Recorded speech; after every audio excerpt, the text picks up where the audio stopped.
Welcome, one and all, to the greatest podcast you've never heard before, but you will now. Welcome to the podcast we call Talk 80's. To me, that's right, it's all about the 80's. Everything in this podcast is all about the 80's, man. We're going to be talking every week or every episode about the movies, the music, the actors, the stars, the fashion, the trend, the pop culture, the TV shows, everything that we can figure out how we can talk about and raise to a higher level the almighty 80's, the greatest decade, in my opinion, of course, ever. And I am joined right now by some pretty awesome people here, so welcome once again. I want to introduce you guys real quick. To my immediate left is a madman IT guy, the sound guy, the mic guy, everything guy, the camera guy, and his name is Ben McMillan. How you doing, Ben? Oh, pretty good, Steve. Thank you. Awesome.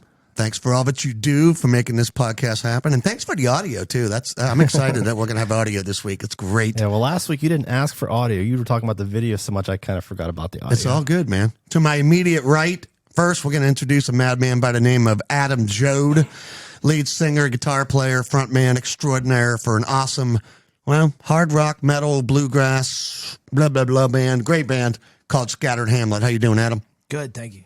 And also a connoisseur of the 80's as well, even though he's much younger than me. I prefer Idiot Savant. Idiot Savant. And someone who's also not an idiot, to my far right, is another great guy by the name of Tim Buckley. How you doing, Tim? I'm doing great, Steve, and I have little to offer here other than I lived in the 80's. Listen, your face lights up the room. I'm sure everybody on Spotify will agree with me. Absolutely. Eye candy. Yes. And it's important because I don't trust anyone that was born after 1989. Can't do it. Like that. I mean, I might consider trusting you, and I could have, but it's always a tentative agreement because agreement. I don't know the word liaison. Tentative. I don't know. I don't know. I don't know what I'm saying here. Contract. It's all good. Yeah. It's all good. That really didn't go anywhere. Well, you know what? In your defense, you did take a massive hit off of Bottled Insanity, which we're going to talk about a little bit later. Not only lost it, man. And by the way, for the record, I want to say up front, this is legal. And not only are we going to talk about it, but we're all going to take a sniff of what amounts to smelling salts on steroids, right? Is that what we're talking about? Bottled Insanity. We're going to do this later on in the show because, quite frankly, we're all stupid enough to do it. So, once again, I wanted to thank you all for listening. So, before we go any further, I just wanted to give a shout out to our sponsor, awesome sponsor, company called Apex Giant. They are the mastermind behind their own patented minimalist wallet. It's awesome. And if you want to find out more about Apex Giant and all of its awesome products, go to www.apexgiant.com and check it out for yourself. So, we're excited, guys. You excited? I'm excited to talk about pumped. 80's? Now, listen, before we start, I just want to let everybody know that I'm an old guy. I'm 54 years old. I was born in the 60s, adolescence in the 70s, partied hard in the 80s. And then cried a lot in the 90s at how bad everything went. And it didn't get much better in the ensuing decades as well. The 00s, the aughts, if you will, the 10s. Is that what they call it? Yeah, the 10s, the aughts and the 10s. And then the 20s are not actually starting out great either. No. 2023, we're 3 years in, and I'm already ready to call this decade over. I don't know how you guys feel. Fast forward. Yeah, Yes. I'm good at that. So, but we are all about that magical, mystical time, 1980 through 1989, when a lot of crazy things happened. A lot of crazy news stories, a lot of crazy movies, actors, musicians, and bands came forward. A lot of crazy trends, everything from really, really bad hair and women's clothing being worn by guys to a lot of MTV styles. I don't have a problem with that. I'm woke, man. Well, I don't either. I mean, we're going to find that out. I just canceled you. Don't bother people. He's been canceled right Done. on scene. Multiple times. Speaking of, I'm triggered as shit. Ben, have you ever worn women's clothing before? Not that I would admit to. No. Okay, all right. Not on camera. There's no evidence. Tim? I absolutely have. Yeah? Yeah, including some leopard print yoga pants. All right. And let's leave it at that. Let's not even explain it. Adam? Yeah, I actually have a fur coat that was my mom's. Really? It's badass when I put it on. Like, Nice. It enters the room before you. If you so inclined to wear a black fur coat. Awesome. In 1989, I dressed up as Cher for a lip syncing contest, and I won first place. It's pretty awesome. And I got a couple guys' phone numbers. Anyway, thank you very much. Bravo. So, I don't know if we have the sound effects ready for each subject, each segment of our show, so I'm going to wing it. I'm going to milk it. But what I'd like to kick off with is the first segment. We're going to do the featured movie of the week. Okay, cool? Yeah. Featured movie of the week. I don't know. Can we do a sound effect? Echo? You might want to talk to me before the show starts, and I can probably figure that out, but no, not now. All right, let's try this again. All right, Ready? that was pretty sweet. No, I can't do that. No, I'm saying no, I can't. We're going to have to wait till next time. All right. I didn't know that was a thing that you wanted. Next time, we will have sound effects. Movie of the week. Movie of the week. Actually, do that in your scattered Hamlet voice. I think that would sound badass. This is my scatter. Is it really? I don't know the voice. You sound angry when you sing. I like that. I'm not really that angry. You know, it's one of those things where, like, you know, I start out like as a kid playing in like punk bands, and you're like angry and shit, and then like the other day, like if you kept like on that trajectory, I don't know, like being the age I am, being like, no, I got a pretty nice house, and you know, I can pay my bills. I'm not really that angry, you know. Like, I don't really want anarchy. I'm pretty good with that. You know? So you're defying the myth that all heavy metal, hard rock musicians and singers have to be angry, right? I mean, I guess there's a degree of it, like that you channel it or something, but I'm definitely not like. I mean, there's some people that seem angry all the time, and maybe they are angry. I don't know. Well, I'm sure you could be angry at other musicians who have done crappy things to you. Maybe some venue managers or owners that have treated you poorly. We're not going to single anybody out, but yeah, I have meltdowns pretty often. If you had talked to the other guys on tour, if you would have to pick which person is most likely to have a meltdown over something like that, that would definitely in our organization it would definitely. Well, I'm certainly not going to mention any musicians or singers that have gotten angry with you over the years. Hey Tim, have you ever heard of a woman by the name of Lita Ford? Indeed, I have. I believe I've heard her do some singing. Yes, back in the 80s, she had a moderate hit, a song called "Kiss Me Deadly." I say she had two, if you count the Ozzy. Oh yeah, to Close My Eyes Forever. But I attribute that more to Ozzy than I do her. Fair enough. Kiss me once, kiss me twice. That's a good song. Come on, I'm gonna pretty stand by baby, that. kiss me deadly. Yeah. That was like the first concert I ever saw was I was a wee Jude, and I had a cool cousin that brought me. He's still a cool cousin. I had him come up on stage a couple times with us, and he plays guitar. But he actually took me to see Poison, Brittany Fox, and Lita Ford. Wow. And I thought it was a cool kind of. And Lita Ford hates us, for the record. Everybody's seen it out there, and she's seems to be a horrible woman, and I don't know why. And I was very excited the first time, like we were like on a festival with her. And well, now that I've watched a quick Chris Holmes documentary, I think we remind her of that, and it's just like PTSD or something. But you know, I was at a festival, and you know, she was playing a few slots after us or something. And I was talking to like her guitar tech about like amplifiers because I'm a guitar nerd and stuff. And she came over and I was like, "Oh, hey, Lee." I was like, "You know, my name's Adam." I was like, "You're actually like the first concert, you know, I've ever been to." I thought it was pretty cool. You know, I'm on the same festival. You know, a lot of respect. And I was in the middle of talking to her, and the bitch just turned around and just was like, "Fuck off." You know, Wow. like she didn't say fuck off, but like, you know, just how you just like turn your back and just like stop talking. And I mean, this wasn't like there was a lot of people around. We were on the same stage, just like standing by a Marshall amplifier. And like, she just turned her back to me, like while in the middle of talking, just like started to walk away. And then of course I go into Adam Jode mode and had to clown her pretty quickly. And then it all went downhill. So after that, then, you know, he was stage manager and stuff. And then cut to, we've now played with her 2 more times, and it's You seem to keep crossing paths with her, oh you God, said. yeah, it started just the same thing. She would not let me move monitors because, so I had to have monitors behind me instead of in front of me because it was me, and she wouldn't let me move them. Wow. And yeah, she's in that. And then our guitar player they asked for a guitar player at the time was doing something for his local paper, and some media asked to get them in a picture, and she tried to make him pay to be in the picture with her. Oh my God. Like, Wow. So, yeah, so like I don't know what freaking what button we push, but that's my Lita Ford. So it's safe to say she didn't kiss you deadly. She did not. Right. And I don't, nor do I want her to kiss me deadly. Yeah. Maybe when It I was will- it might when be I was deadly. a wee Jode. Maybe when I was a wee Jode, but as a full grown. So she was making demands even though she hasn't been relevant for almost 40 years. Yeah, apparently. Awesome. And yeah, she was mean, and it's so funny because if I got to do a lot of cool things and met a lot of awesome people, and very few people have been like that, and Right. people way more successful than her have generally been humble, helpful, and things like that. And she was just one of the few that and normally I wouldn't even like trash somebody, but if you're just that much of an asshole, fuck you. I mean, care. I'll tell this. That's my version of the story. She probably doesn't even know who I am.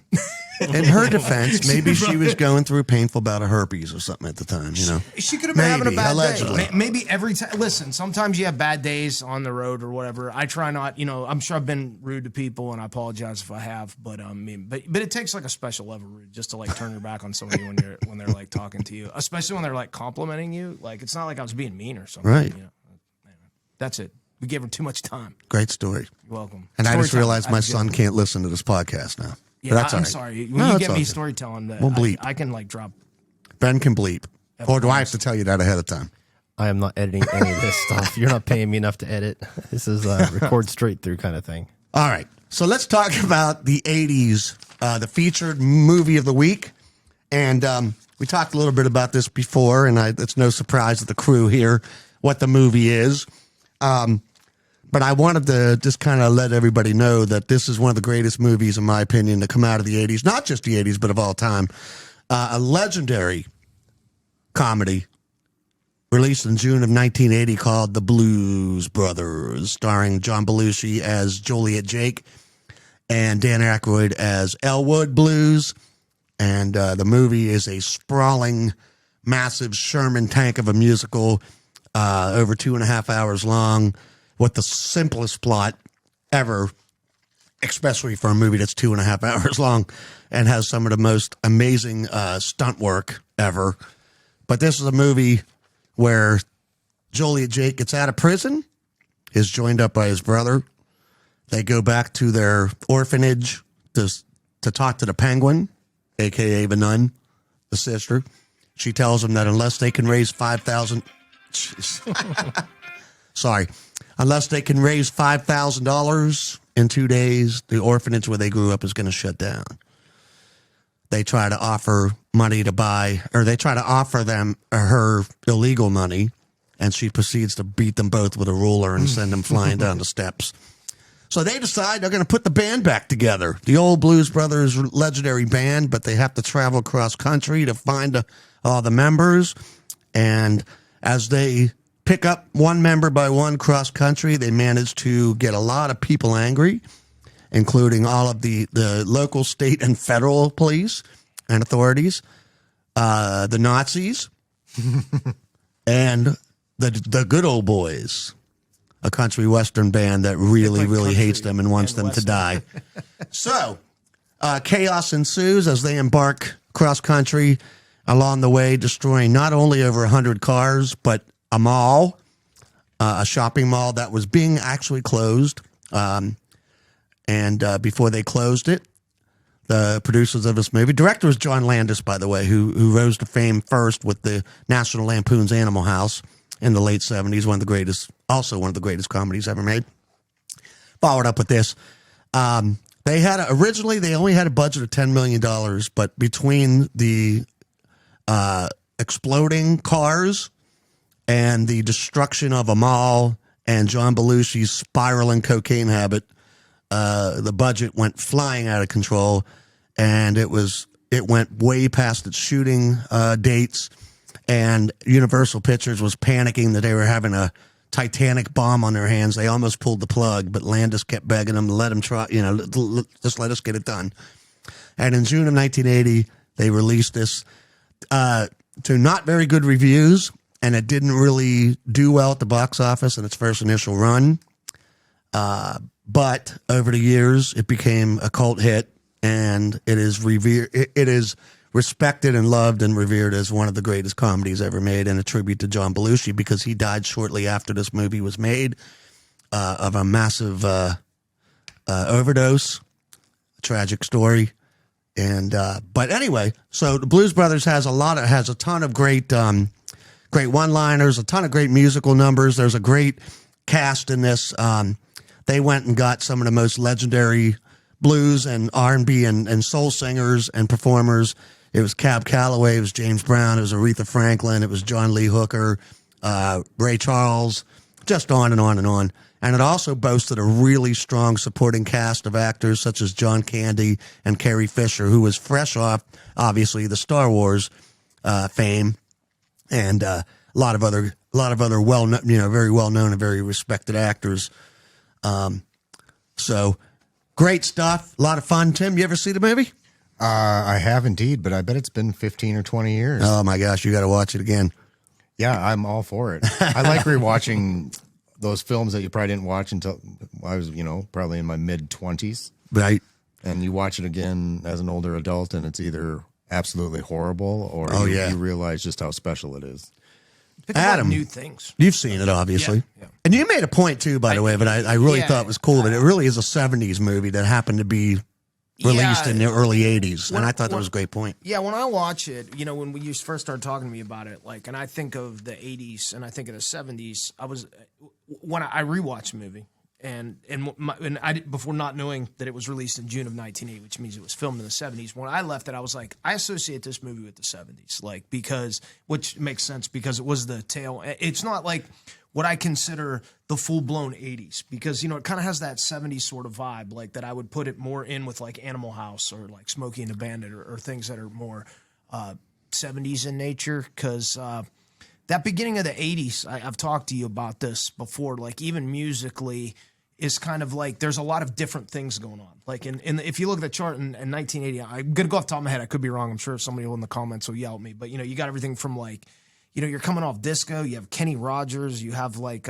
Christopher Cross, there's like yacht rock, it's kind of has its voices all over the place, right. And it's not till I would say, when 83, when Thriller came out, and then 84, then you've got like, Madonna, Prince, and MTV. Yeah, and it really then it was like, oh, that's the 80s. So when you think about the 80s, I'm like, that's what immediately people think of as opposed to the Blues Brothers. That's not a slam on it as a period piece or anything, but I just always associate it with the 70s based on, that but it's the early 80s in general. And it makes a great point. And I'm glad you brought that up before, because it really, it was supposed to be released in 79, but everything spiraled out of control with the budget and with Belushi's cocaine problem. So in a way, it is a 70s movie that just happened to be released in June of 1980. But I do agree with that point. I think the very early 80s, there wasn't a voice yet. There wasn't we didn't know what the 80s was going to, what we were in for. What it was. It's like, now think of movies that are like completely 80s, like a Purple Rain, Coming to America. It's 80s. Die Hard. Die Hard, Rocky IV. Yeah. Those kind of things. Crush you. Yeah. And you get into those, and there's just some things that are quintessential, like that undeniably 80s. Like, and when I think of like the Blues Brothers, which could be a good or bad thing, it just depends how you look at it. But I never if you were asking me about the 80s, I wouldn't associate the Blues Brothers with that. Right. But you said you do love it though, right? It's a good movie. It's not it's not in your top 10. Here's the thing. In the 80s, it wouldn't make my top 30, right? In the 90s, it would make my top 20. In the 2000s, it would make my top 10. So like there was just so many. If you look at like the body of work from those periods, like that's kind of what that that's what I think anyway. But like I do, certainly appreciate it. Well, and it does have the vein of a 70s movie, because the 70s was really when movies started to experiment with all kinds of crazy different things, horror and action and comedy and drama. There was just a lot of what ifs, like what if we did this kind of, a lot of experimentation. Yeah, because if you think like, okay, now this is an 80s one, but if you think of the 70s, like Clockwork Orange is the 70s, isn't right? It? Yeah, so you got Godfather, Clockwork Orange. I think the Deer Hunter 79. It is. Okay, you take that. Star Wars, Jaws. Smokey and the Bandit, you know, as The I mentioned, Exorcist, which is- Halloween. Yeah, right. Like that's like wow. That's like I think some of those things were like forged there, and you know, it's hard for me when you say all those names to put the Blues Brothers in the same You're right. category as those. I'm just, but that's okay. Right. You know, I'm not going to make music that you're going to put me in the same category as the fucking Beatles, you know?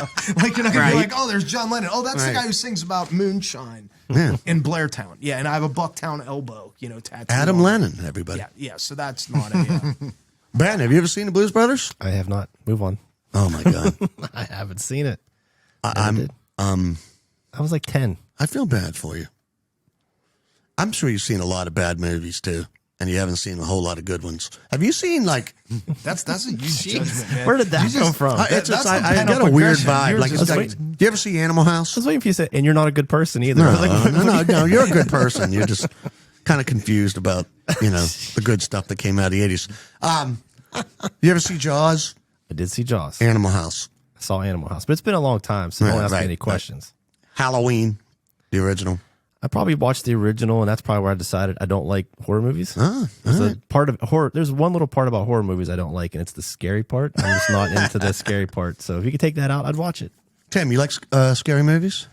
Yeah, but I'm really cynical. It has to be relatively realistic, like plausible. Yeah. Other than that, I find it to be more corny and humorous. So you like I thrillers. appreciate that as well. Yeah, more Thriller. I like thrillers. thrillers. I can handle that. But the slasher stuff that you're into, Steve, no, I'm not going. Slashers are awesome. They're awesome. Would you say that horror movies, and I know that sound like, you know, get off your lawn or, you know, like get off my lawn kind of thing, but would you say the horror movies today, even in the last 15, 20 years, generally speaking, are nowhere near as good as the yonder years? I would agree with that. I think I'm sorry. they had to get a lot more creative back in the day because of the lack of special effects, and I feel like they mastered that, and they're kind of phoning it in these days because they don't have to like provide you with that experience. Lazy. Well, and Adam and I talked about this topic about a couple other things where you limit your tool set. That's when you get really creative. So I would imagine in the 80s when you're dealing with real film and you don't have a lot of the special effects, you got to get pretty super creative, which might look cheesy now. Right. But back then was pretty crazy. was Did you ever read like how they mind-blowing. made the Evil Dead, like the camera techniques and stuff? Nope, that didn't they see did that. For that? Yeah. Well, if you actually, even if you don't like the movie, read how like Bruce Campbell talks about him, and I think Sam Raimi directed it. The guy who would later do the first Spider-Man trilogy. and who now Great has director. like everything at his fingertips. But when he didn't, it's him talking about like how they would make something like that. You know, using like Vaseline and a board. You know, like and how they came up with that, and that's pretty. How they had to borrow money to get it. You know, from their family, and they had to pay it back over time. Like I don't know. I think there's something to that. You know, Well, like. And the other thing too is what's great about the 80s too, as far as horror movies go, is that there was a point where the special effects guys became more popular than the actors and the directors who made them. You had guys like Tom Savini, you know, legendary guy who made all the zombie stuff and all the blood and guts and all the slashers and stuff, and Rick Baker My buddy and Jason Rob Bottin and works with Savini, and some of the stuff that they do is you should turn that off, Steve. yeah. Does some pretty We're cool still stuff. learning. I'm still learning here. I apologize. Well, you're a reflection of a person that's a little bit older. Yeah, it's Yes. an age thing. Yes, Technology. It is. that newfangled technology, kids. mode? What's airplane mode? I'm not on an airplane. Just put your flip phone away, and That's it. Listen, I'm wearing shorts and black ankle socks or socks all the way up to my knees and get off my lawn. Anyway, yeah, so, you know, and it's funny because Ben and I actually had a comment before, even though this show's all about the 80s. It's called Talk 80s to me. I love the 80s, blah, blah, blah. Ben asked me, or we were talking not too long ago about what I thought the best decade was as far as creativity, even music and movies, whatnot, just generally speaking. And I actually said the 70s. Yeah, I would go. And we talked about how that was just a real experimenting, pushing Yes. boundaries. You know, again, that limited tool set, but doing some pretty crazy stuff, which kind of started in the 60s, but really got deep in the 70s. And then the 80s technology kind of took over and went a different direction. And kids, I'm not, you know, advocating drug use, but I think a lot of that experimentation in the 70s came with that freedom of, you know, the sexual revolution and the freedom of drugs and all that, you know, that people felt like, hey, you know, we can really expand our minds and our ideas and everything else. And I think, like you just said, the 80s took that and did a lot of cocaine with it and released a lot of crazy stuff in the 80s. Cocaine's a hell of a drug. Yeah, dude. I said it before. I've never. And then Ghostbusters was born. Yeah, right? I don't like cocaine, dude. I just like the way it smells. That's what I always say. Rick James, man. Just watch his any documentary on Rick James, or just watch the Chappelle skit and with Charlie Murphy. That's amazing. Yeah. I love Rick Chappelle. James, bitch. But anyway, let's go back. Now we're rounding this up. Somehow I love this off the topic stuff because that's what makes the show awesome. But I did want to just kind of wrap up the Blues Brothers thing. I want to play you one of my favorite clips, audio clips. This is at the end, close to the end of the movie before they have to head off to Chicago to get. They got their 5,000. Now they got to get back to Chicago and get it there on time with literally hundreds and hundreds of people chasing them and wanting to kill them.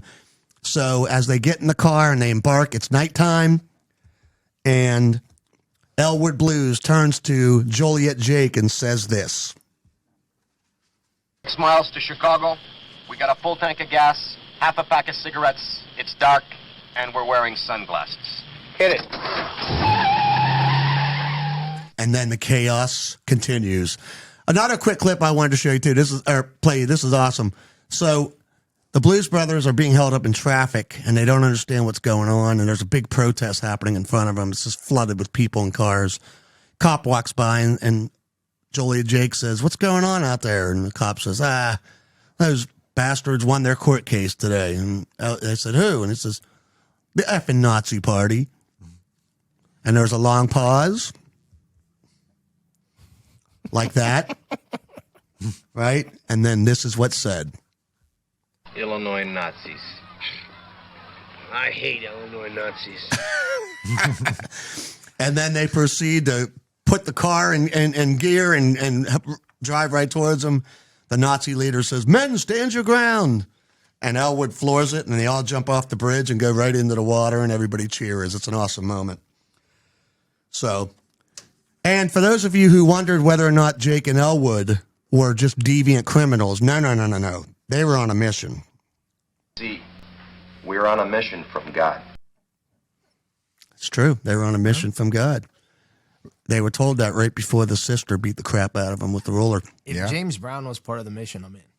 Yes, you're right. Do you see the light? And then they go to Aretha Franklin's soul food restaurant, and this is what they order. Chickens and a Coke. And some dry white toast, please. 4 whole chickens and a Coke. And some dry white toast, please. That sounds like some voodoo. And finally, last clip, and then we'll move on. As they're fleeing, and with every cop in the world after them, and APB goes out, and this is what they say. Unnecessary violence in the apprehension of the Blues Brothers has been approved. So it ends on a happy note. I don't want to give it away for those of you who haven't seen it, but let's just say that it ends with the Blues Brothers, band and all, singing an awesome rendition of Jailhouse Rock. Great movie. So if you haven't seen it, check it out. There was a terrible sequel that came out in 1999 or 2000 called Blues Brothers 2000. Obviously, no John Belushi. Aykroyd tried to revitalize it with John Goodman and some snot-nosed little kid. And terrible, terrible movie.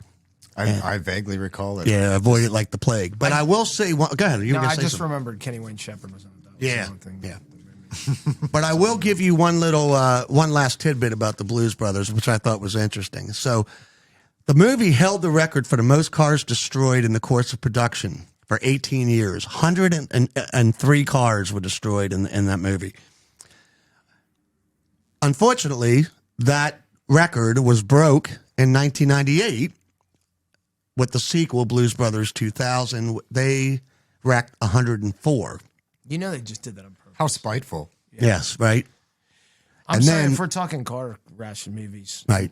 Both were surpassed by G.I. Joe, The Rise of Cobra in 2009. They are standing tall with the record at 112 cars destroyed. Yeah, and neither of them were Smokey and the Bandit or the Dukes of Hazzard, so I'm not interested. Yes. And by the way, I will still say that Smokey and the Bandit, even though it's not an 80s movie, is the greatest road movie ever made. Yeah. I Hands steal down. more things from Burt Reynolds in the 70s than... I get... Sometimes my wife leaves me at home alone, and I'm not, like, on tour.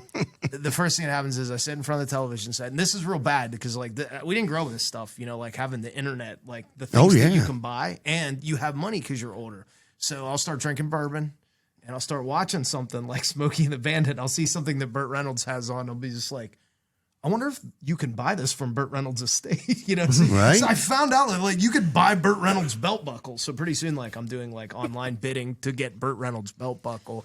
And, Fanboy. Yeah, or anything like that. That's how I ended up with a Highlander sword. I think we discussed that before too. Right. You know, like that. I was just watching it. I was like, why don't I have a real Highlander katana that I could cut logs with? Because that's what I need. That has the closed dragon mouth like Duncan's versus.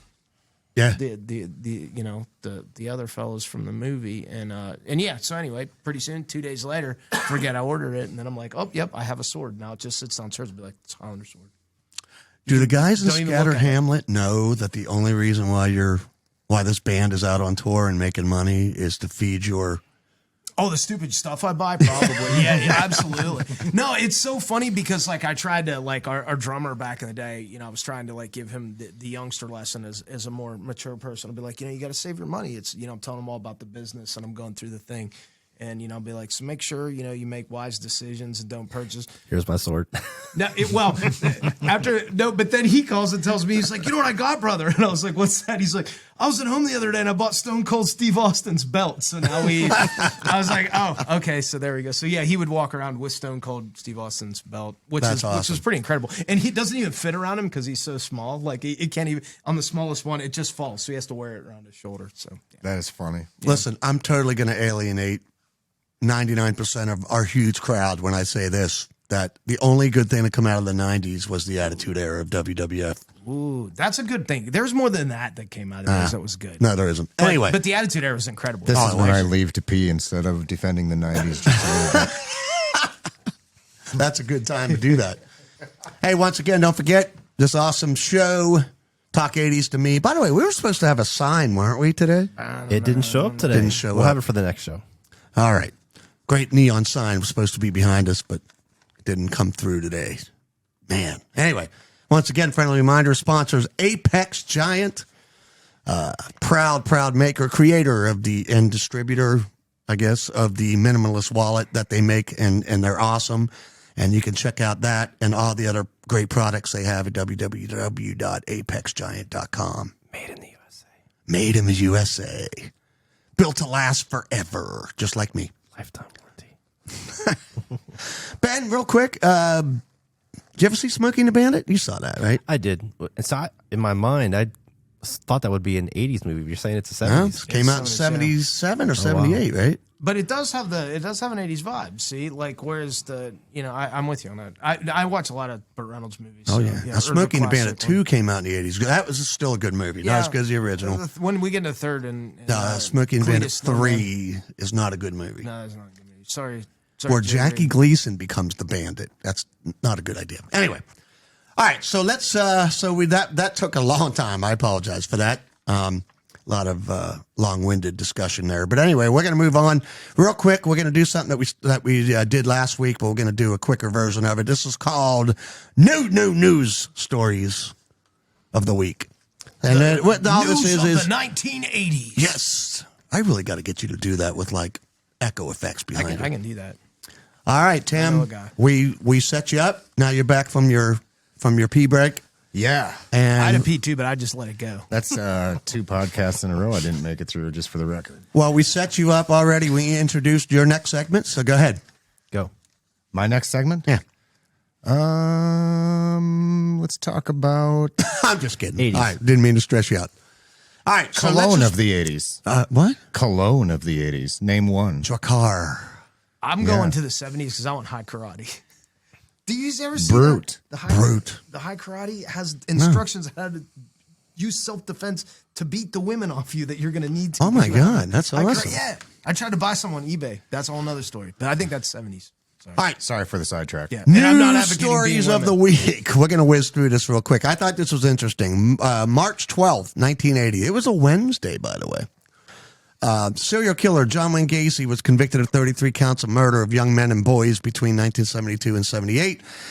On this day, a jury in Chicago deliberated for 1 hour and 50 minutes before finding Gacy guilty. Jury recommended a death sentence, and he would be executed by lethal injection on May 10, 1994. So that's not that. That's like they didn't even talk about it. Yeah. We were talking about this before, right? So an hour and 50 minutes. It was the pizza party they had. They had pizza. Yeah. They had to finish the pizza. Because he even confessed, and they had so much evidence. I'm pretty sure that he was holding a dead body's part in his hands when they arrested him. I mean, don't quote me on that, but an hour and 50 minutes to deliberate. In other words, guilty beyond a reasonable doubt. Absolutely. So our philosophy is double down on it. Yeah. Well, a minute, yes, and then a minute 49 of farting and eating pizza. And I've been kicked off every jury that time I've been pitted. Los Angeles County kicked off, Orange County kicked off, Greene County kicked off several times. Nice. Either the judge dismisses me or the attorney does. Okay, so for those of you who want to avoid it, what's the secret? Oh, there's no secret. I just be myself. Oh, be honest. And I'm kind of a wild card. That's what the attorney told me in Orange County. He went in the hallway and he's like, when I first saw you, I was scoping you out. He's like, I thought you were going to be my best friend in this, and you were going to be my ace in the hole on that jury. He goes, and then you started saying something else, and I couldn't tell if you were going to be my best friend or my worst enemy. He's like, so you were a wild card, so I had to get you out of the pool. And I'm like, yeah. Bam. The late, great George Carlin once said, you know how to get out of jury duty? Just be honest with them. When they call your number and they ask you any questions, say, you'd be a perfect juror because you could spot a guilty person just like that. And he got out of it every time. That dude was a genius. Rest in peace, George Carlin. Right. One of the greatest comedians ever. All right, anyway. Yeah, he's amazing. Whose best albums, by the way, came out in the 80s. All right. All right, so now let's go to the next one. March 18th of 1980. This was a Tuesday. 18th. That's close to now. Right? Well, it being March something. Yeah, 43 years ago, yeah. It's March. That's 80s. Close. Frank Gotti, the 12-year-old son of New York mobster John Gotti, was accidentally killed in Howard Beach, New York, after riding a mini bike into the path of a car driven by a neighborhood resident, John Favera. Although Favera was cleared of responsibility by police, he was kidnapped. Yeah, he was not cleared by the mafia. On July 28th and would never be seen again. Well, who kidnapped him? The police suspect, and I quote, that he was apparently murdered by Gotti's Gambino crime family. But they could not find the evidence. He's hanging out with Jimmy Hoffa now.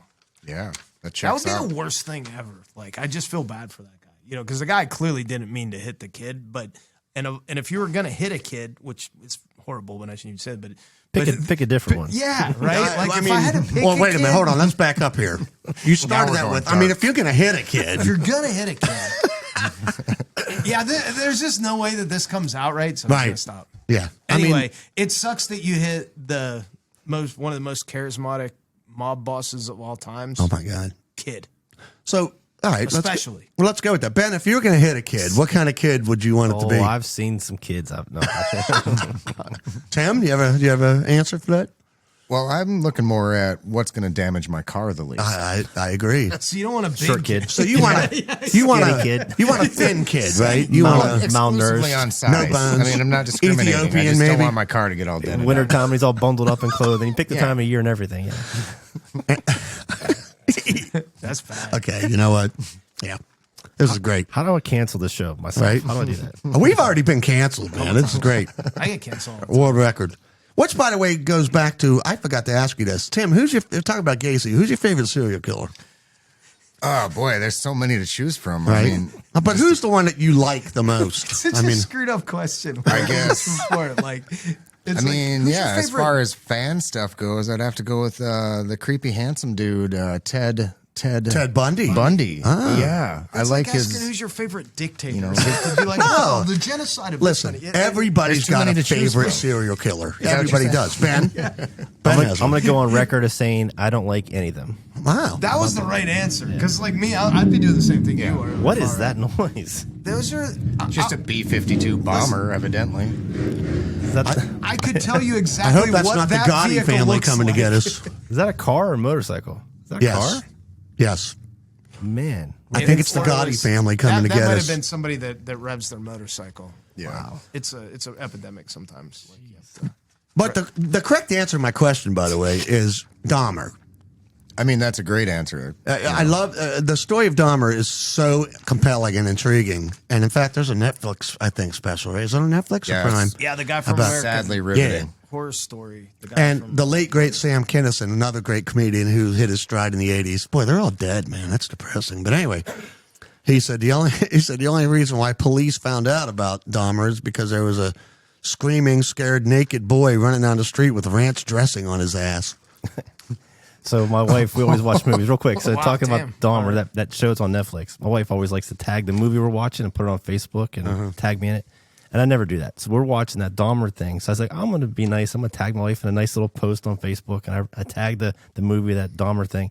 And my only thing I wrote was, worst cooking show ever. I think I saw that. But not everybody thought it was funny because I got a little bit of hate comments. Of course you did. His cookbook was a New York Times bestseller. It was. Yeah. It was.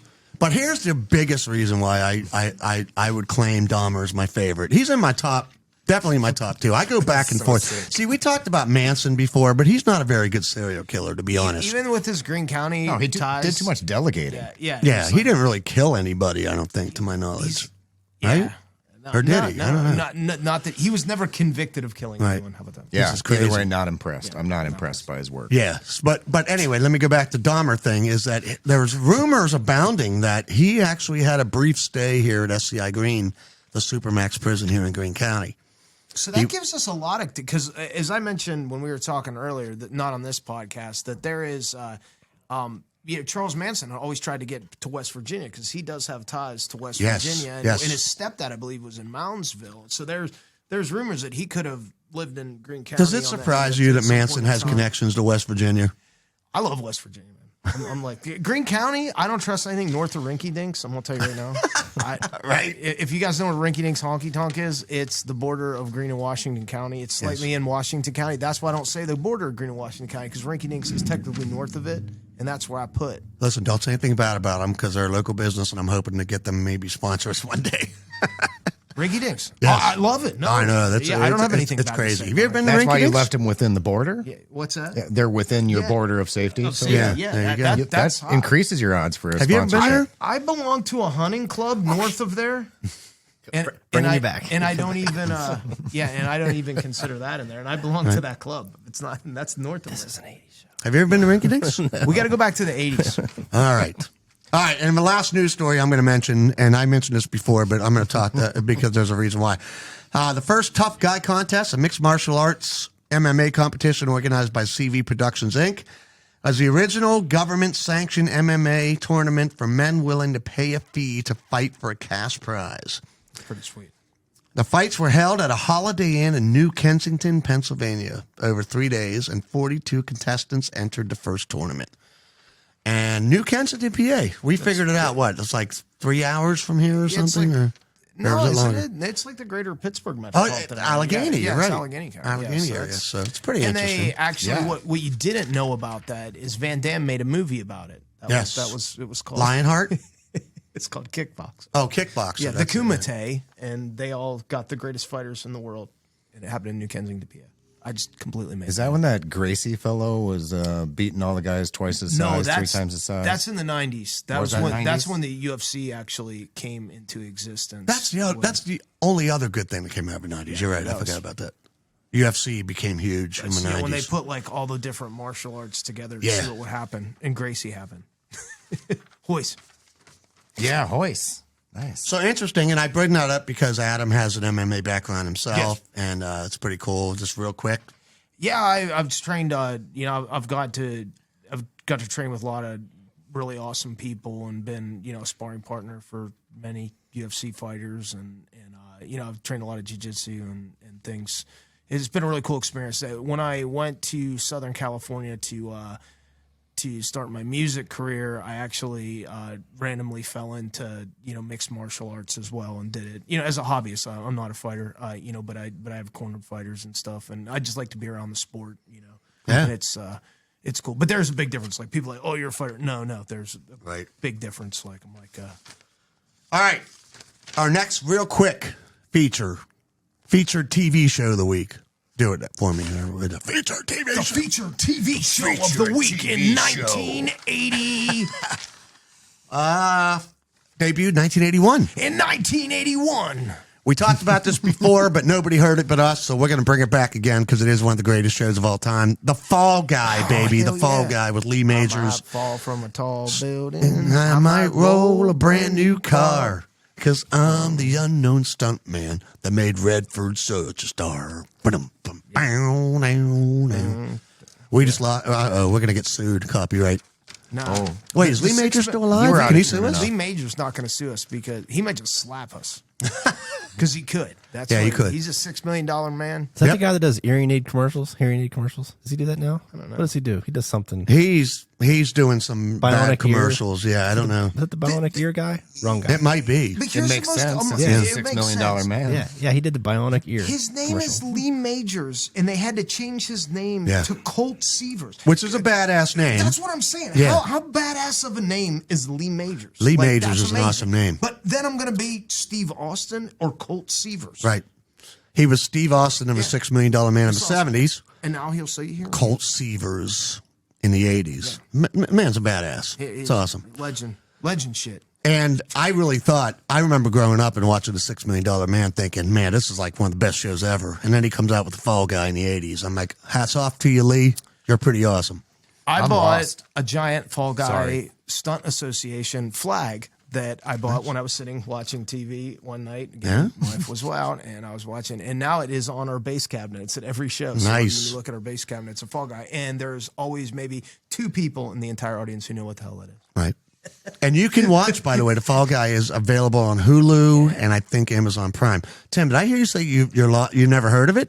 Shame on me. Well, let me fill you in on a little bit here about this great show. I was 4 in 1980, to be fair. I mean, well, you were 1 then when this came out.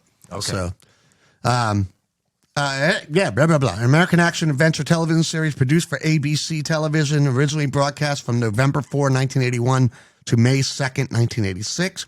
Starred Lee Majors, Douglas Barr, and the beautiful Heather Thomas as Hollywood stunt performers who moonlight as bounty hunters. And Adam is showing Tim a picture of Heather Thomas. Yeah. And the truck, too. Oh, and the truck. They jumped more the truck importantly, a lot. the truck. And this is awesome. We sang it. Well, I sang it badly a few minutes ago, but the theme song was a huge hit. Holy shit. I could get the model truck of the Fall Guy. You guys have been in my studio. I already have the Smokey and the Bandit. Wait, is that her? Now that I know. I don't know. Is that Heather? That's the flag, though, that I have on our base cabinet. But I could get the truck. Heather Thomas was a pinup model back in the day, and she was beautiful. She also starred in the movie Zapped with Scott Baio and Willie Ames. You were one of 3 people that saw the movie. One of the best 80s sex comedies, so bad it's good. But was it on USA Up All Night? Oh, yeah. That was a great channel, by the way. Those of us red-blooded American males who loved the Fall Guy all had the pinup poster of Heather Thomas. And I was proud to say that I had that thing for many years on my wall, sometimes on my bed. Is it still stuck there? It sure is. Talking about the theme song, it was a huge #1 hit, and I said this before. Yeah, for years I thought it was Waylon Jennings that sang it because it sounds like him. But no, it turns out Lee Majors himself actually sang the theme song, and it was a big hit. So go to YouTube and check out the Fall Guy theme song. You'll love it. You'll be great. snapping your fingers. And while you're at it, check out Waylon Jennings sing the Dukes of Hazzard. Just the good old boys. But that was 70s. So that was 70s. We're not talking about that. I'm friends with his grandson, Way, and one time we were doing a show together, and he was sick and he was having trouble like singing or whatever, and he's like calling me over the side of the stage. He's like, "Hey, you know any of my grandpa's songs?" I'm like, all of them. Of course I do. So it was pretty cool. I got to sing. So you sang him? I got to sing with his grandson. Wow. And, we did Lonesome, Ornery, and Mean. And it was pretty cool. It was a lot of fun. And he's got that voice. And it was, I mean, listen, if Waylon's grandson tells you to come sing one of his granddad's songs with you, you go do that. Even if I don't sound anything like Waylon, but I'm going to try. Ben, you were famous for a while back in the day, DJing and stuff. Did you ever get on stage with Waylon Jennings' grandson, sing any of his hits? No. Dramatic pause. No. Tim? That was not offered to me.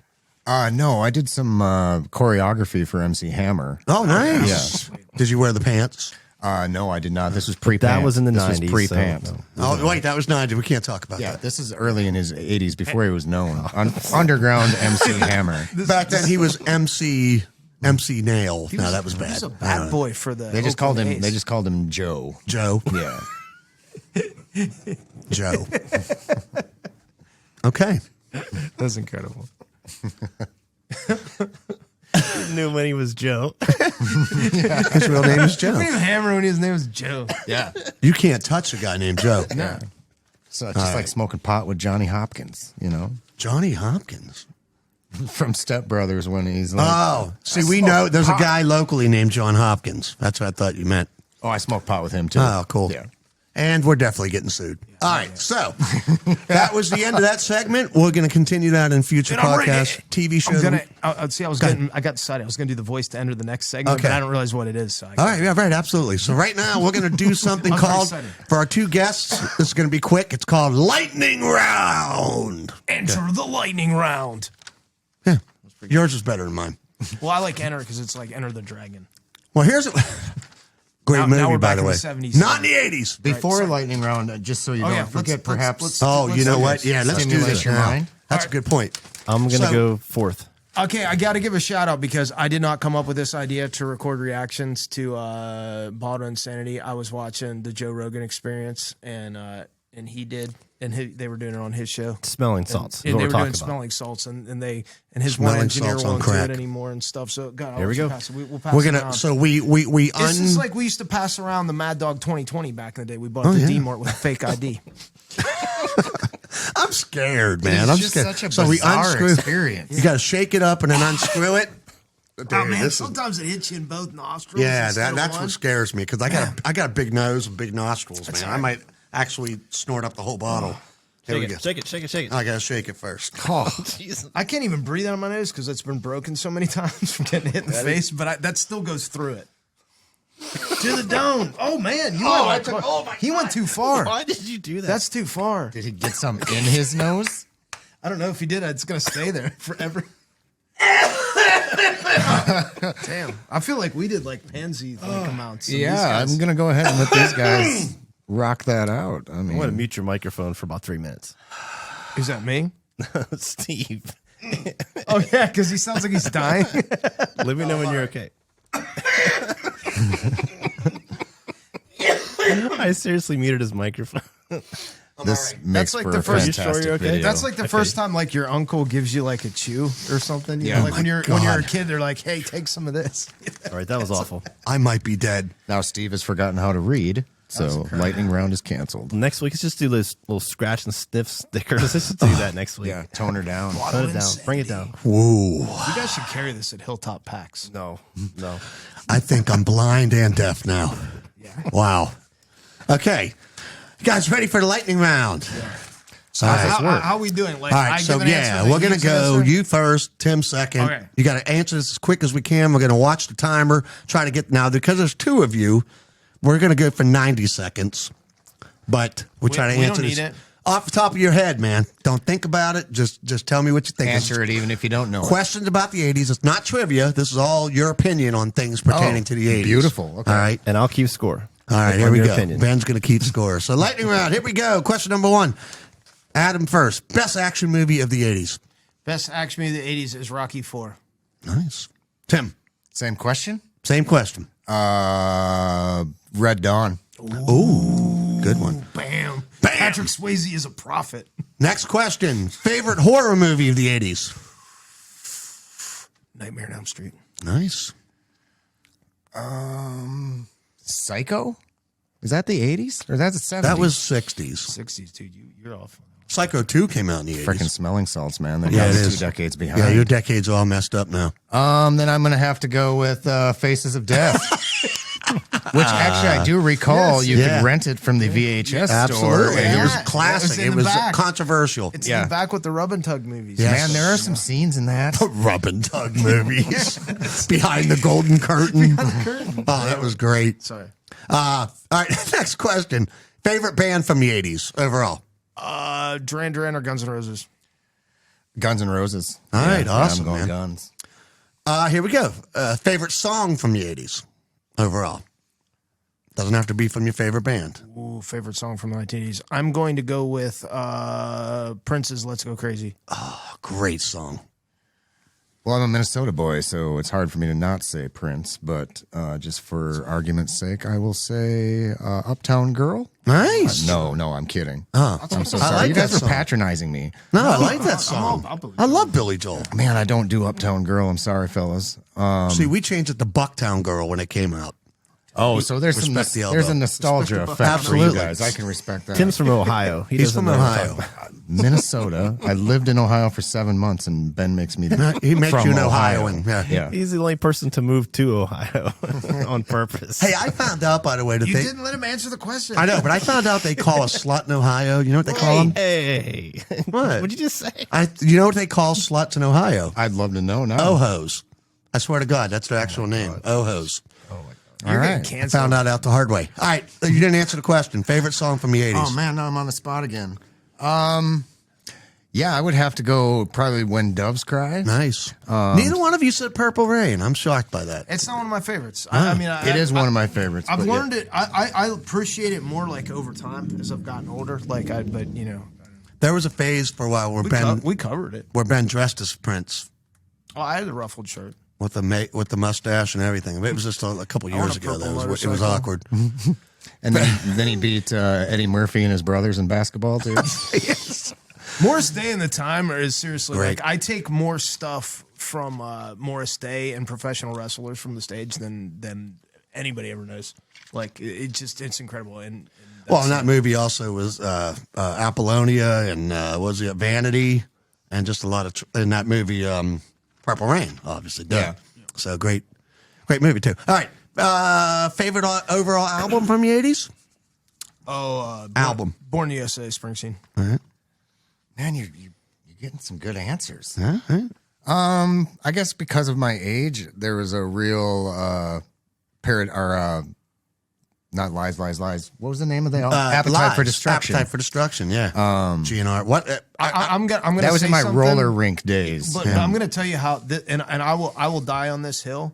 There has never been a better hard rock album made since Appetite for Destruction. I have to agree. The production is amazing. When I do interviews, I have people on, like radio people. I say, name one that came after 1980 Yeah, that's better anthems. than that album.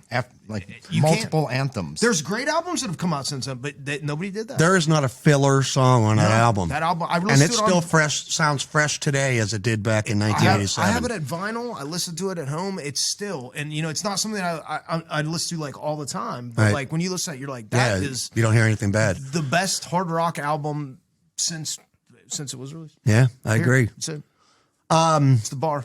Best musician from the 80s. As we said Prince too many times, but he would be the best musician there is. But we could say Billy Joel as well, Yeah. because they're all like crazy multi-instrumentalists. Yeah. I agree. I go Prince ultimately just because I'm also a Clapton fan. And he's quoted as they asked him who the best guitar player of all time, or what's it feel like to be the best guitar player of all time. And Clapton says, you should ask Prince. Oh, wow. Yeah. All it's a right. And Clapton Prince plays quote. everything. Right. Like when he he was on his album scarily stuff, talented. Yeah, And he wasn't Could do afraid to anything, be yeah. completely flipping weird. Yeah. Right. He's Still make it rock. Yep. He wins. Best concert you ever attended featuring 80s bands and musicians? For me, that was I saw my buddy was playing in the E Street Band, and I got to watch Springsteen on and it was pretty incredible. And welcome to the Prince Show, everybody. So You're right. it was I mean, Springsteen. Prince It is was- the answer to a lot of these questions. How about you? But that was Springsteen. That wasn't right. Prince. No, but I'm saying that there's a lot of Prince. Go ahead. Yeah. The boss is always, Yeah, it's 3 hours. I mean, the guy's incredible. I actually, my very first concert wasn't until the 90s. Okay.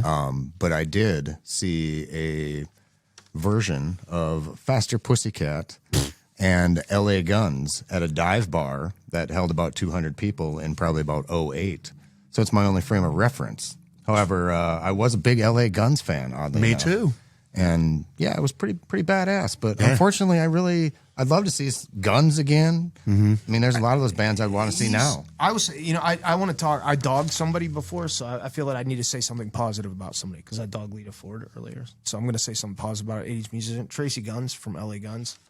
Phenomenally nice guy. I had opened for him before, and we were talking about guitars, and he was telling me stories about hanging out with Malcolm and Angus Young from AC/DC and touring and stuff. Super down to earth dude, and respect. Great band. He has. What's fascinating about Tracy Guns of LA Guns, guitar player, as you're saying, is I read some stuff about him.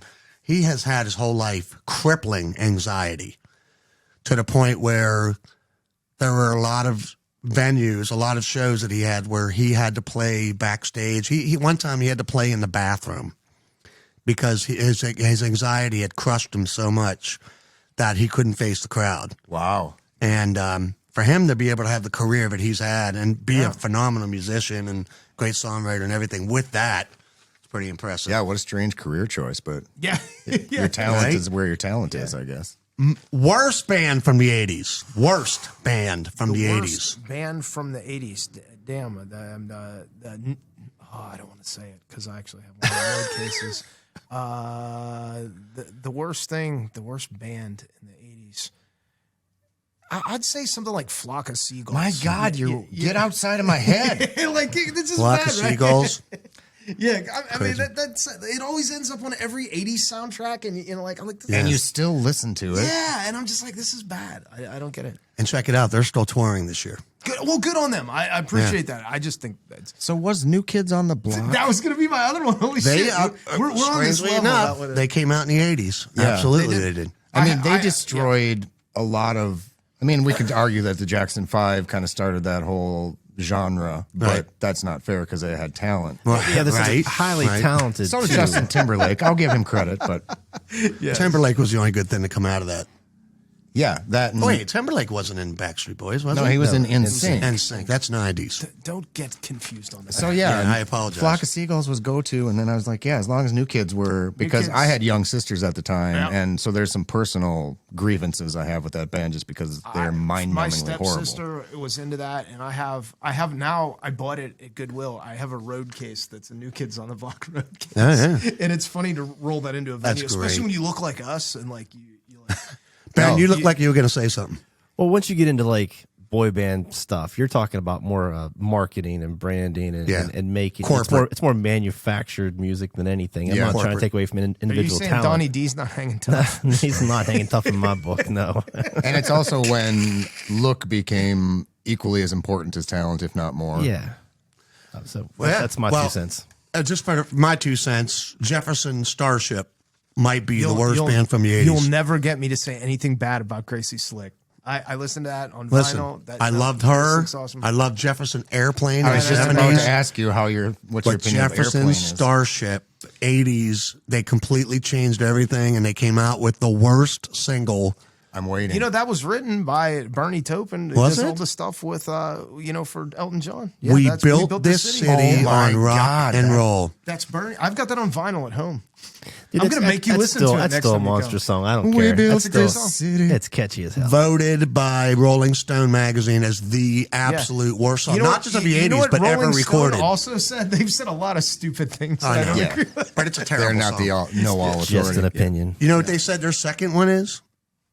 Eddie Murphy, Party All the Time. And that's ridiculous. That's That amazing. has to be. Him and Rick James. Now him we and- disagree. No, him and Rick James did so much blow before they wrote that. Right? I'm like, you just have to picture him and Rick James in a room with Charlie Murphy. Oh, yeah? Yeah. And that it was one of those scenes where they were like, "We just hit gold." Oh, yeah. they We were like, did it. This is awesome. It's really not. This is a I'm gonna- lyrical masterpiece, Yeah, that, it's Eddie. not that. It's not good. My girl wants to party all the time, party all the time, It's party all bad, the time. yeah. But I love it because it is so bad. And as a Same with We DJ Built This City. who played nightclubs and played sometimes different genres of music, and when I would do the 80s, like dude, that song would freaking murder the dance floor. It was I don't Party care. all the time, Oh man? yeah, all the time. Oh, my for God. 80s scene, yeah. What were we did thinking really back well. then? I'm telling you. Well, just think of the balls on Eddie Murphy to. I mean, Yeah. He was on without top of the blow, world. Right. he had to at least have enough self awareness to know that it just didn't sound Long very before good. he was making out with transvestites. Listen, Yeah. if Right. Rick James is snorting blow or doing crack or whatever, and he's telling me, Jode, He's dead. You need to make a funk album. I'm gonna make a white boy funk album. It's gonna be terrible. But Rick James, you got to promise me that when I see Scattered Hamlet live, that you got to do a version of Party all the time. Yeah. Listen, every time we try something like that I think is gonna be hilarious, The crowd poops on it. Yeah, it's crickets, and it's like that's Ben's favorite kind of humor. And I've done it. Like we did it with we took Hulk Hogan's theme that Rick You Derringer told did, me about that before. played the whole thing, and that just repeats it. It was the I'm a real longest. American. I'm a real American, and you have to start that singing it by yourself. And I was like, no, if we're gonna do it, I'm gonna go out there and I'm gonna sing the beat. And you knew right into the acapella thing, when everybody's sitting there, that this was not going to go over. Like, I already knew, and it's like, do I abandon it and act like that was a joke and just go into one art song? It was like, no, I'm going to double down on this shit, and I'm going to go with it, and you're going to listen to 5 minutes of I'm a Real American. But think about the content you've created that you've been able to use ever since that show, and you've talked about it. Yeah. Totally Yeah, worth it. yeah, That's yeah. my favorite kind of humor. At It's my the favorite time. kind. It's a great story to tell your grandkids, Oh man. yeah, I don't have kids, so I'm not gonna have grandkids. Well, That'd be weird. If tell I your tell them. I tell my granddogs. nephews. I tell them There like you go. stories because I'm gonna be like Uncle Rico. You 'cause can they're tell more kids you're successful running than me. over on the street. It's true. Yeah. Be like, do you know who I am? First you hit them, then you tell them who you are. Hey, You don't know me. unquestionably the longest lightning round segment I think we'll ever have. That was a little more than 90 seconds. more but questions? This was the last question. Better decade overall for music, 70s, 80s, or 90s? Me first. Yes. Oh, I'm gonna go with 70s because there's just so much groundbreaking stuff. I take more from the 70s than I do from. Yeah, I'm gonna Good say answer. 70s, yeah. I'm straight up copping out on this one because I have strong ties to all 3 decades. Wow. But I'm a massive Led Zeppelin fan. Yeah, see, that's what you got. Deep Purple, Zeppelin. yeah, you know, no, See, what we're hearing from you, though, I would say you would agree with it. I would say you would lean towards the 70s if somebody had a gun to your head. Yeah, if you're in like a desert island situation, or perhaps Jeffrey Dahmer is going to eat you. Yes. And if you don't choose a decade, I would say the 70s. All right, cool. And if you're basing it strictly on musicianship and what they're able to accomplish in the 70s with the tools they had, Absolutely. it's impressive. tape. Yeah. But Pink caveat, Floyd, Pink Floyd. caveat, if you want to have just a freaking good time, you call the 80s. All right. Good And, point. and if you want to dance, late 90s, early 2000s? Absolutely. All right. 100%. Late 90s, early 2000s. You know what never occurs to Bold me one. to do is to dance. But every I now find and that again, hard to believe. There'll be this song that'll like come on, and I'll start to get the white man overbite going. And Oh, yeah. I think I might be able to do it, but then like no, it's Pass a mirror, You and gotta, you're like, you gotta nope. bail. Like at the beginning of like Stevie Wonder's Superstition. Oh, yeah. Well, we talked about this before, real quick. That People. you know, the '60s, the pop scene in the '50s and '60s was getting kind of stale, getting kind of safe, and everybody was coming out with what was pretty much the same sound and everything else. And then it was like the late '60s going into the '70s, everybody just shook it up, you know, and it was, you know, Elvis was, you know, swiveling hips, and the Beatles were coming out with their drug albums, you know, the Revolution #9 and. You know, Sgt. Pepper's, which to this day I still say is one of the greatest albums ever recorded. But anyway, the original Sgt. Pepper's. But yeah, I think we'd all agree the '70s is the jam as far as. But I like Yeah. the caveats you guys put in because like you've got the fun thing and then you've also got like the dance thing. Absolutely. like that. That's all pretty cool. That's that. And 80s parties are still Yeah, it's super trendy, even though you thought that it would die Well, a long, long time ago. And really, you can't underestimate the importance of MTV in the '80s. Yeah. How that just literally just turned the music scene into a we haven't juggernaut. mentioned Dire Straits, Mark Knopfler's which probably reminds one me of of the best- MTV so, Absolutely. Oh, so yeah. deeply. Oh, yeah, absolutely. Live Aid. If you watch the live concerts of everybody playing at Live Aid, there's just some incredible moments. Oh, there. absolutely. Like, I watch that a lot, you know, and it's always like goosebumps, and it's just to see the seas of people and to see all the artists, you know, kind of at their peak power, like Queen, you know, like at that time, and so many good things.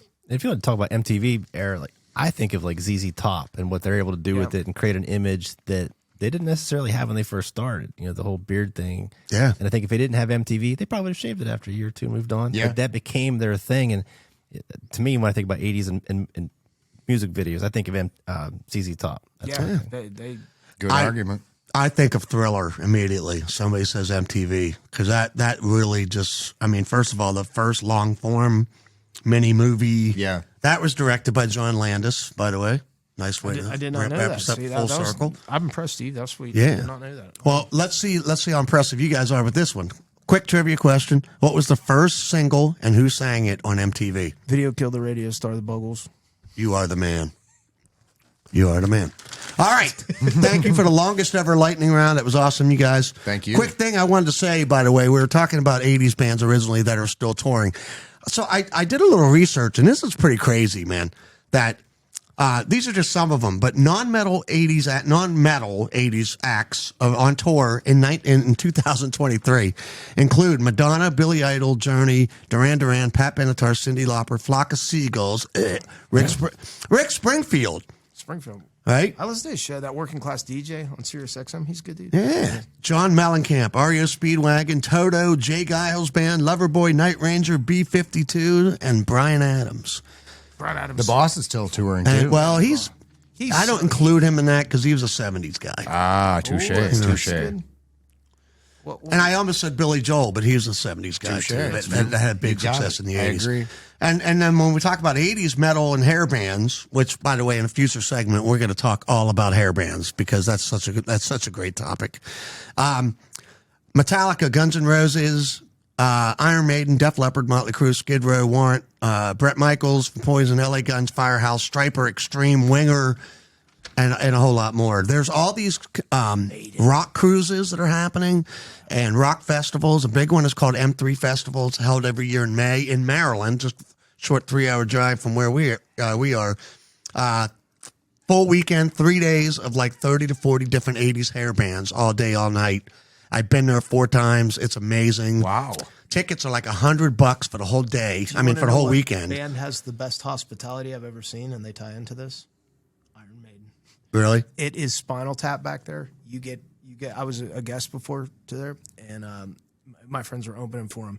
You get your little Iron Maiden pass. The only rule is that you're not allowed to take any pictures of Eddie, or you get thrown out immediately. Wow! But they have this guest area on this. Eddie's backstage, the mascot, by the way, right? for those of you who don't know. And you can have wine, like all different beers. Like, I mean, the food was like better than, I would go out and eat dinner. And you can like sit there and maybe Steve Harris will walk past you and be like, "Hey, Steve, how you doing?"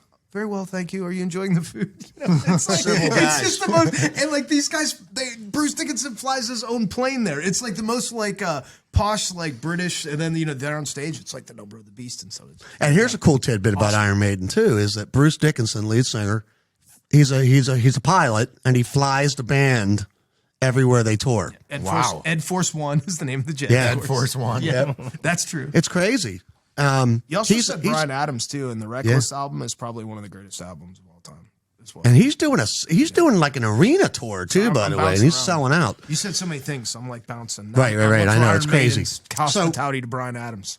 I also want to tell you that so this was interesting. So I was looking up the top 25, bands that toured in 2022 that grossed the most amount of money. It wasn't us. and it's crazy because, first of all, this is impressive, but believe it or not, Red Hot Chili Peppers was number 7 on the list. I believe that. And for a lot of people right now are going, they came out in the 90s. They were a 90s band. They were formed in 1983. Yeah, they played it at 123 Pleasant Street when it was Nye Bingy Dance Hall. Yes, in Morgantown, West Virginia. Like when they covered Stevie Wonder and stuff, that was all in the 80s. I used to read those in Thrasher magazine. Yep. Their tour grossed $176.9 million in 2022. Number 7 overall on the list. Now, here's what's cool. Last year, the stadium tour, Motley Crue, Def Leppard, Poison, and Joan Jett, they were number 8 on the list. That tour grossed $173.5 million last year. And then Vince Neil ate it all at McDonald's. Vince Meal, they call him with an M. I love you, Vince. I'm just making fun. Guns N' Roses, number 17 on the list. They grossed $93.4 million. And then Iron Maiden, number 26, right outside the top 25. They grossed $93.4 million. Not a bad year. And I was happy to see this, but only one band from the 90s made the top 10 or top 25. And they were formed in the 90s, but they didn't get big until the 2000s, and that band is Coldplay. Oh yeah, They were formed in 1996. I can't do that shoegazer stuff. I know they're good, but like it just it doesn't resonate with me. I mean, they're a great band. Don't get me wrong, but like like all different types of music that like some things hit people a certain way, and I understand that a lot of people that hits it for some reason that and Radiohead goes right over. I think I'm too dumb. And by the way, they're projecting already in March of 23 that Taylor Swift is going to blow away everybody else in 2023. That tour that she's on right now is projected to gross over $1.2 billion. I would go see that show. I would go see it. If I had guest passes, I'd go, but I wouldn't pay. I wouldn't pay. I got to respect her. I do.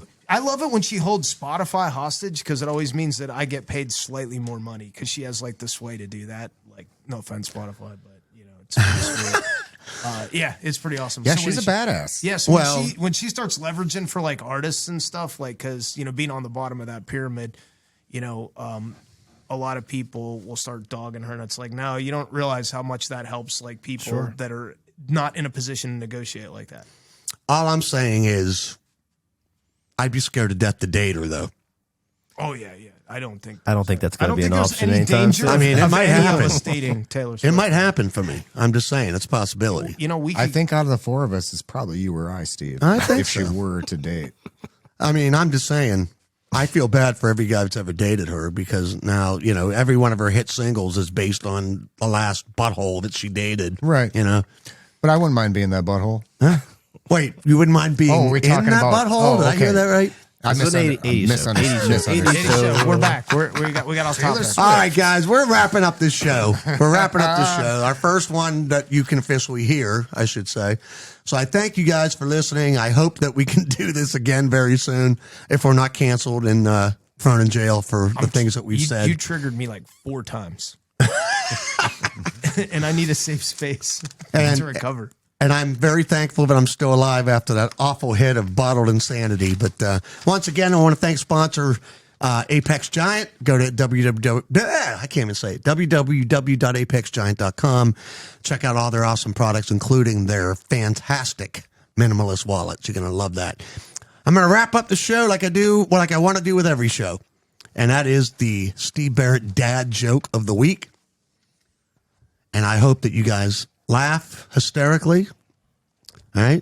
And this is how we're going to end this show. So, whoops. What did I do? I don't know what you just did. I know. It's all good. All right. So I have to share with you guys that I had a terrible nightmare last night. I dreamt that the entire left side of my body was gone. It's okay. He's all right now. It's scary, but I'm all right now. I heard that in third. Thanks for ruining it, bud. That's pretty solid. Dude, everybody's heard that joke. I haven't. Don't say anything, but Tim might not have heard this one, the one that I said last week. So don't ruin it. Don't ruin it. Ready? I've heard Tim, this one I got to too. tell you, I was at one point in my life, I'm ashamed to admit that I was horribly addicted to the hokey pokey. Yeah.